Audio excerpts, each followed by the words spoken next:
بسم اللہ الرحمن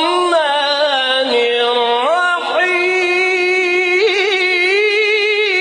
مومنین کرام، سب سے پہلے آپ کی چاہت، محبت اور خلوص کا بے حد شکریہ۔ ہمارے ساتھ کنیکٹ ہیں، چینل کو سبسکرائب کر رہے ہیں اور اپنی قیمتی رائے کا اظہار بھی کر رہے ہیں۔ ہر شب جمعہ اور جمعہ برکتیں ہی برکتیں ہیں۔ اتفاق شب جمعہ حدیث قصہ کی تلاوت اور روز جمعہ دعاؤں کا مرحلہ تلاوت کا، اور اس میں حدیث قصہ کے لیے اتنی بات بیان کر دی جائے کہ اگر کوئی مشکلات و پریشانیوں کا خاتمہ چاہتا ہے تو اسے چاہیے اپنے گھر میں مسلسل 3 دن تک حدیث قصہ کی تلاوت کا اہتمام کرے۔ خدا حدیث قصہ کی برکت سے اس کی حاجتیں روا فرما دے گا انشاءاللہ۔ اور یہ جملہ بہت عظیم مرجع کا ہے۔ کچھ طلباء گئے تھے حدیث قصہ کی سند پر ان سے علم سیکھنے کے لیے۔ ارشاد فرمائے کیا سند کی بحث کرو گے؟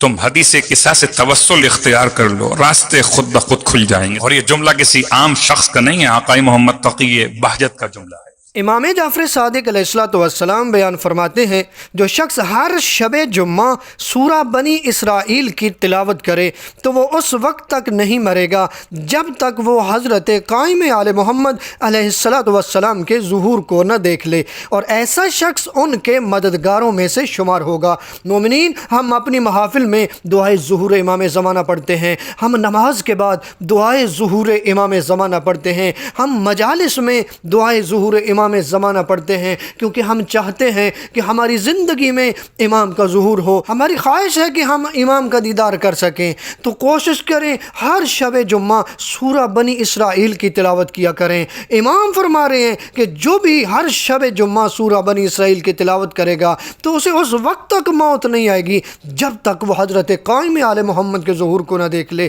اور ایسا شخص ان کے مددگاروں میں سے شمار ہوگا۔ مومنین، غیبت امام زمان میں ہماری کچھ ذمہ داریاں ہیں۔ سب سے پہلی ذمہ داری تو آج کے دور میں یہ ہے، ہم ہر وقت غمگین رہیں، ہر وقت مغموم رہیں، اور ہر وقت اسی غم میں زندگی گزاریں کہ خدا کی کس مصلحت کے تحت امام غائب ہیں۔ ہمارے گناہ اور دشمنوں کی کثرت کی وجہ سے امام غائب ہیں، اور کتنے بڑے غم کی بات ہے ایک مومن کے لیے کہ امام موجود ہوں اور وہ امام کی زیارت سے محروم رہے۔ عموماً یہ دیکھا گیا کہ اگر کسی امام کے روضے کی زیارت کرنے پر پابندی لگ جاتی ہے نا تو مومنین غمگین ہو جاتے ہیں، لیکن اس چیز پر کوئی غمگین کیوں نہیں ہوتا کہ خود امام موجود ہوں اور ہم اپنے گناہوں اور دشمنوں کی کثرت کی وجہ سے ان سے ملاقات نہیں کر پا رہے۔ تو پہلی بات یہ بتائی گئی کہ مومن ہر وقت غمگین حالت میں رہے، اس کے لبوں پر مسکراہٹ ہو سکتی ہے لیکن دل میں ہر وقت یہی غم ہو کہ کتنا بدقسمت ہوں کہ میرے امام موجود ہیں اور میں اپنے امام سے شرف ملاقات حاصل نہیں کر سکتا۔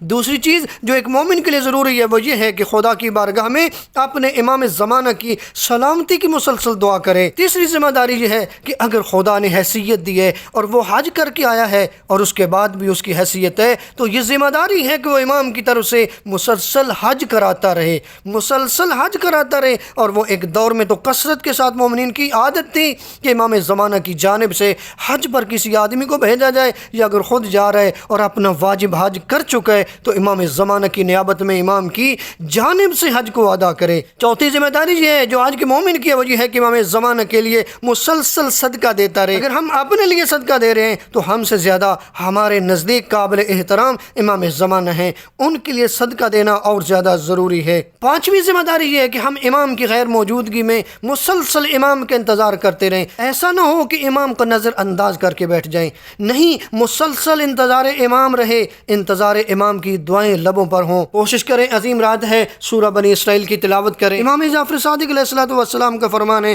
جو شخص شب جمعہ کو محمد و آل محمد پر صلوات بھیجے گا اسے 1000 نیکیوں کا ثواب ملے گا، اور اس کے 1000 گناہ معاف ہوں گے، اور اس کے 1000 درجے بلند ہوں گے۔ تو شب جمعہ تو پروردگار انتظار کر رہا ہوتا ہے میرا بندہ مجھ سے مانگے میں اسے عطا کروں۔ تو جہاں اپنے لیے دعائیں کریں، جہاں اپنے عزیز و اقارب کے لیے دعا کریں، وہاں لازمی اپنے امام کے ظہور کے لیے بھی دعا کریں۔